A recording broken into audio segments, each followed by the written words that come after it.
magnetic field produced along the axis of the current carrying circular coil.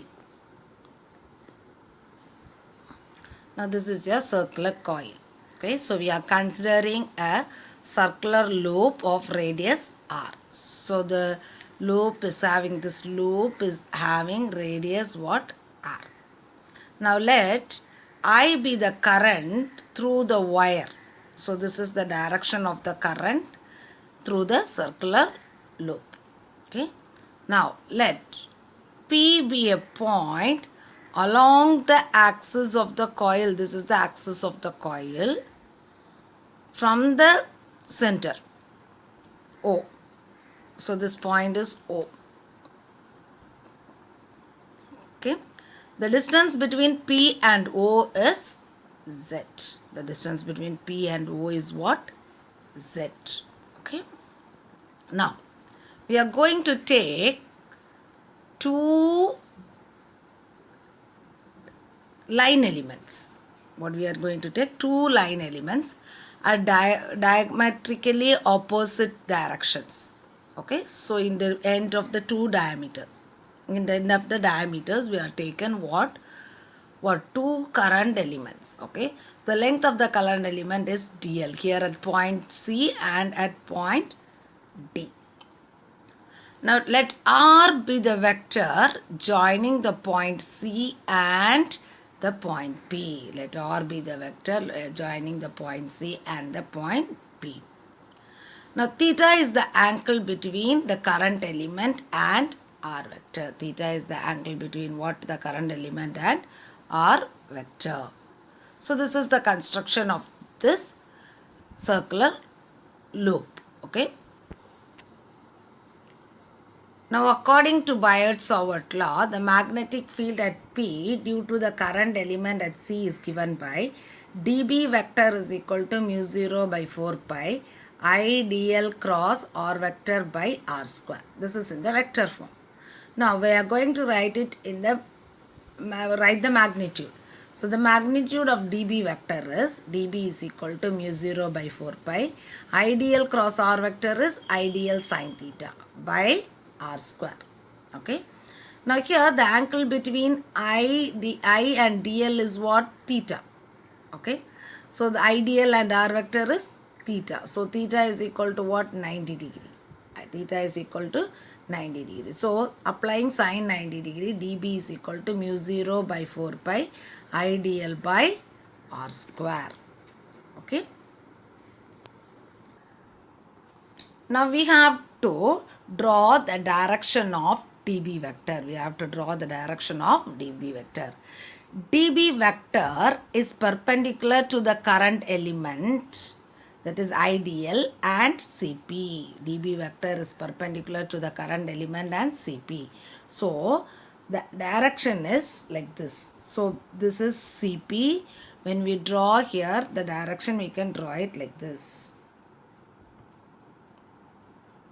So, this is your direction of dB vector.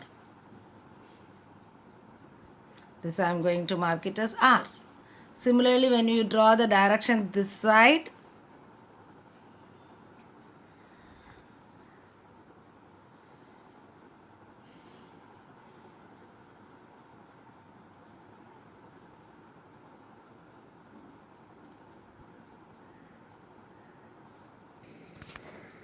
so we can draw the dB vector here.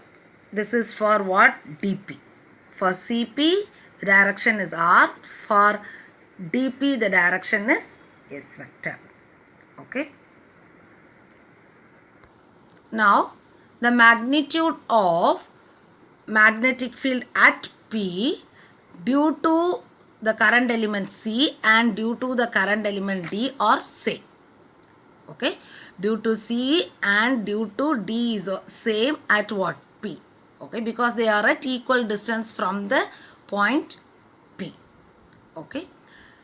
Now, I am going to resolve this dB into two components. I am going to resolve the dB into what? Two components. One is the horizontal component and another one is the perpendicular component. Okay. So I'm going to draw the horizontal components here. So there's a horizontal component here. It will be drawn here. Okay. So the perpendicular component will be along this direction. Okay. So we can resolve this into two components. This is the horizontal component for this vector. And this is the horizontal component for S vector here. Okay. Now these two are the perpendicular components. The perpendicular components are there in the same direction, or the vertical components are in the same direction. Now what is phi? The phi is the angle between the axis of the coil and the line joint. This is the axis of the coil. So this is the angle between the axis of the coil and the line joining the current element and the point P. So this is the angle phi. If this angle is phi, this angle is also phi, corresponding angle. So you will be getting what? Phi. Okay, so only we are getting dB cos phi and dB sin phi. Now here you can take the horizontal components. The horizontal components are equal and opposite. So they will cancel each other. So only the vertical components will contribute to the net magnetic field. So what is the vertical component here? The vertical component is dB sin phi. So dB sin phi will contribute to the net magnetic field. So we can write B vector is equal to,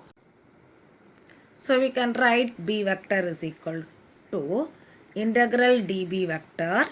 Okay, so that is integral dB sin phi. Sin phi is along the k direction. Okay, so the vertical component is along the z direction. So we can write k vector. Cos phi is along y direction. Sin phi is along z direction. So we are writing the vector as k. Okay. So I am going to substitute for dB. What is dB? Mu 0 by 4 pi I dl by r square. So it can be written as integral mu 0 I by 4 pi I dl. Here it is dl by r square into sin phi k vector. Okay. So I can write this as mu 0 I by 4 pi, okay, integral dl by r square sin phi k vector. So this is your B. Okay. Now from the diagram I am taking the triangle OCP. Okay. So triangle OCP. Okay. So in the triangle OCP, I am going to find out sin phi. So sin phi is equal to opposite side by hypotenuse. What is your opposite side? OC. OC by CP. So I can write sin phi is equal to OC by CP. So what is your OC? OC is R. CP is small r. Okay. So I can write sin phi is equal to capital R by small r. Now I am going to apply the Pythagoras theorem. Okay. So when I am applying Pythagoras theorem, so r square is equal to capital R square plus Z square. Okay. So I can write r square is equal to r square plus Z square. Okay. So what is r? R is equal to r square plus Z square the whole raised to half. It is root of. So we can write it as its whole raised to half. So I can write sin phi is equal to r by r square plus Z square the whole raised to half.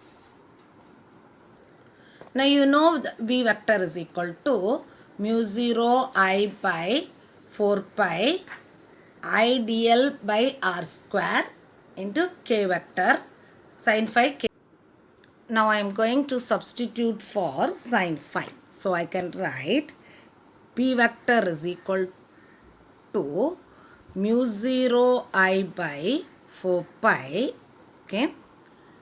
Here r square is there. So for r square I am going to substitute as r square plus Z square into, for sin phi I am going to substitute as r by r square plus z square the whole raised to 1 by 2 into k vector into integral dl.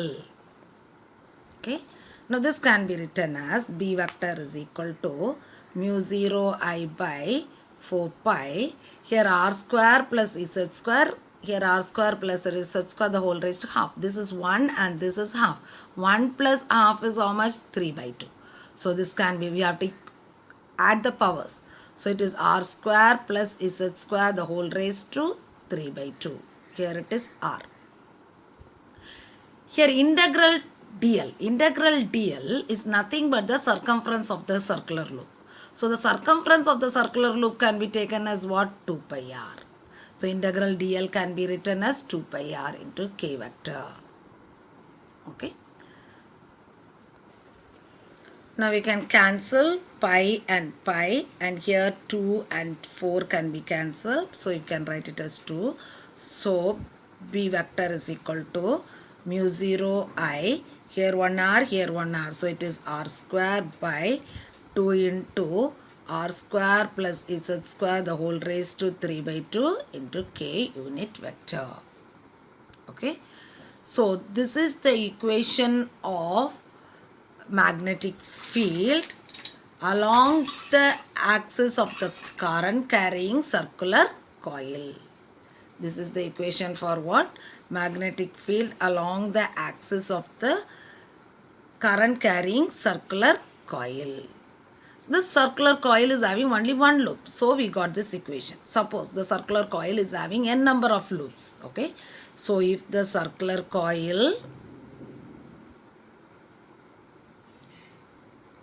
contains n turns, so we can write the above equation as b vector is equal to mu 0 ni r square by 2 into r square plus z square the whole raised to 3 by 2 into k vector.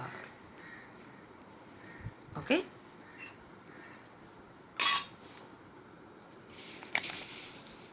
Suppose the point P is in the center of the coil. Instead of O, we are having the point P here. Then the value of Z will become what? 0. The value of Z will become what? 0.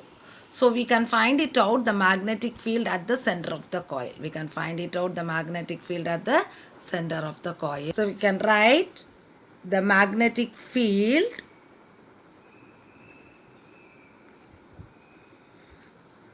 at the center of the coil. So at the center of the coil Z is equal to what? 0. Substituting Z is equal to 0 here. So B vector is equal to mu 0 ni r square by 2 into r square the whole raised to 3 by 2 into k vector.